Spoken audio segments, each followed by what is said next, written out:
जय श्री श्याम दोस्तों। आज मैं आप सभी को एक मोटिवेशनल कहानी सुनाऊंगा। इस मोटिवेशनल कहानी में बहुत अच्छा एक संदेश दिया गया है जो आपको आपके जीवन में बहुत कुछ सिखाएगा। दोस्तों, दुनिया में दो तरह के लोग होते हैं। एक वो जो छोटी सी प्रॉब्लम आ जाने पर घबरा जाते हैं और दुखी हो जाते हैं। दूसरे वह लोग होते हैं चाहे कितनी भी बड़ी मुश्किलें उनकी ज़िंदगी में आ जाए लेकिन वह हमेशा खुश रहते हैं। वह हर प्रॉब्लम में अपने आप को संभाल लेते हैं। एक वे जो जिनके पास सब कुछ होते हुए भी लेकिन फिर भी वह हमेशा दुखी दिखते हैं। आपको हमेशा वे दुखी ही मिलेंगे। और दूसरे वे जिनके पास कुछ हो या ना हो लेकिन वह आपको हमेशा खुश दिखते हुए मिलते हैं, मुस्कुराते हुए मिलते हैं।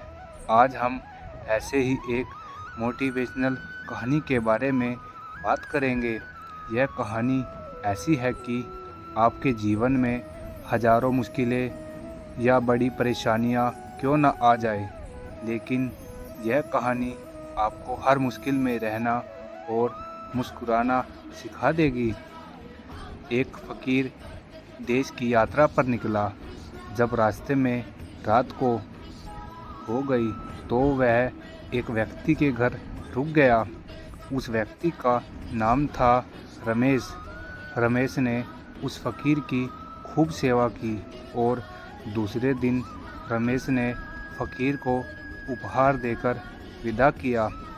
वह फ़कीर रमेश की सेवा से बहुत खुश हो गया और दुआएं देने लगा कि भगवान रमेश को हमेशा खुश रखना और वह हमेशा दिन प्रतिदिन आगे बढ़ता ही रहे।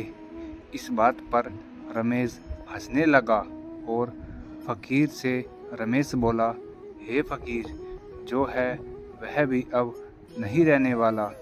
इस बात पर फ़कीर रमेश की तरफ देखता ही रहा और वहाँ से चला गया। कुछ साल बाद फिर फ़कीर रमेश के घर आया और देखा सारा धन और सारी संपत्ति सब कुछ चला गया। रमेश एक गांव के ही बड़े जमींदार के यहाँ नौकरी कर रहा है। वह फ़कीर रमेश से मिलने के लिए वहाँ चला गया। रमेश ने उस अभाव में ही उस फ़कीर का स्वागत किया और झोपड़ी में ही फटी चटाई पर ही बिठाया। उसके पास खाने के लिए जो रूखी सूखी रोटी थी वह खाने के लिए फ़कीर को दे दिया। जब फ़कीर वहाँ से जाने लगा तो आँखों में आंसू था और फ़कीर कहने लगा, हे भगवान, तुमने यह क्या किया? तो रमेश फिर हंसा और कहने लगा, अरे फ़कीर, तू क्यों दुखी हो रहा है? ईश्वर हमें जिस हाल में भी रखे हमें हमेशा खुश रहना चाहिए, उसे धन्यवाद देना चाहिए। समय सदा बदलता रहता है और इतना ही नहीं, यह भी नहीं रहने वाला है। इस पर फ़कीर सोचने लगा कि मैं तो केवल वैसे ही फ़कीर हूँ लेकिन सच्चा फ़कीर तो तुम हो रमेश।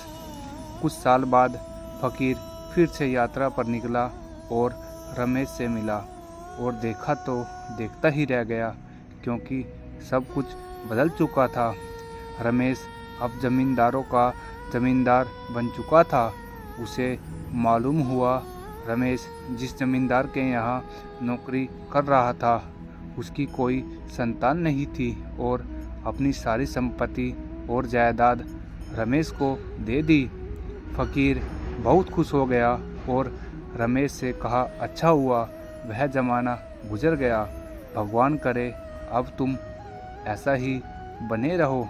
यह सुनकर रमेश फिर हंसने लगा और कहने लगा, फ़कीर, अभी भी तेरी नादानी बनी हुई है। फ़कीर ने फिर रमेश से पूछा, क्या यह भी नहीं रहने वाला? तो रमेश ने उत्तर दिया, हाँ, यह चला जाएगा या फिर इसको अपना मानने वाला ही चला जाएगा। यहाँ पर कुछ भी रहने वाला है ही नहीं। अगर कोई चीज़ शाश्वत है तो वह है हमारी आत्मा, वह है हमारी मन की शांति, वह है हमारे मन का सुकून, और बाकी जो कुछ भी है वह हमेशा रह ही नहीं सकता। फ़कीर ने रमेश की बातों को बहुत ही ध्यान से सुना और वापस चला गया। कुछ सालों के बाद फिर फ़कीर उस गांव से गुजरा तो रमेश का महल तो है, लेकिन उसमें रमेश ही नहीं है। उसमें कबूतर गुटरगू कर रहे हैं। रमेश अब इस दुनिया में नहीं रहा, उसकी मृत्यु हो चुकी थी। वह फ़कीर मन ही मन सोचने लगा कि यह एक इंसान ज़िंदगी भर कितना दौड़ता रहता है और रोता रहता है, दुखी होता रहता है। जिन चीज़ों के लिए इंसान तड़पता रहता है, दुखी होता रहता है, वास्तव में वह चीज़ तो हमेशा रहने वाली है ही नहीं। वे सारी चीज़ें बदलने वाली है। यह कहानी यह शिक्षा देती है कि हमारे ज़िंदगी में जब भी कोई मुश्किल, तकलीफ़ या दुख आए तो हमें यह सोचना चाहिए कि ज़िंदगी में इससे पहले मुश्किलें या उलझनें आई तो क्या वे हमेशा रुकी रहेगी? जैसे सारी मुश्किलें आकर चली गई, वैसे ही यह भी मुश्किल चली जाएगी। यह भी हमेशा रहने वाली नहीं है। तो आप हमेशा याद रखिए कि ज़िंदगी में कितना भी बड़ा दुख क्यों ना हो, वह हमेशा रहने वाला नहीं है। वह दुख भी चला जाएगा।